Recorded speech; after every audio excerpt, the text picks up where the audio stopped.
News is brought to you by Express Flooring. We bring the flooring to your door.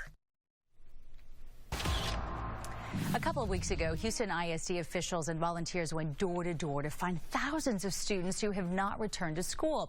Lower enrollment is more common in high-risk areas, now made worse by the pandemic. I'm joined this morning by Elizondo, CEO of Good Reason Houston, here to discuss how student success is tied into in-person learning. Good morning to you.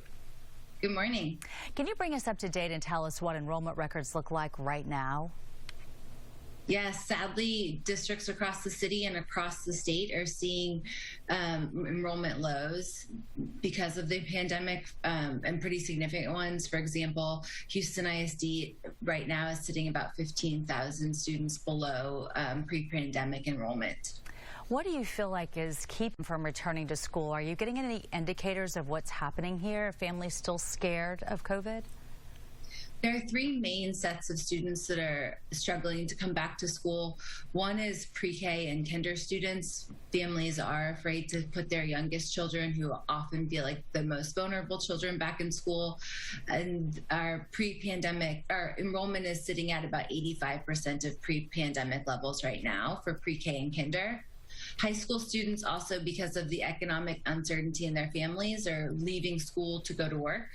Maybe were working over the summer or last spring and haven't returned to school. And then there's a number of unschooled students that districts just can't find, and they're working to locate. And those often are students that fit into the most at-risk categories. For any of those families who might be watching right now, can you explain why student success is tied to those kiddos being right there in that classroom? Yes, we're seeing across the country and across the state that students that are learning in person are faring far better than students that are learning online at this unprecedented time. And school districts are taking very strong health and safety precautions so kids can be safe at school. School districts also are working to build the number of tools they have to support students to handle the trauma that they've experienced, so that they can be safe, their emotional needs can be met at school, and they can be learning. What do you think that school districts should be doing to try to retain those students? They need to continue to communicate with families about the fact that they have strong health and safety precautions at schools, and that they're following the guidelines of health experts.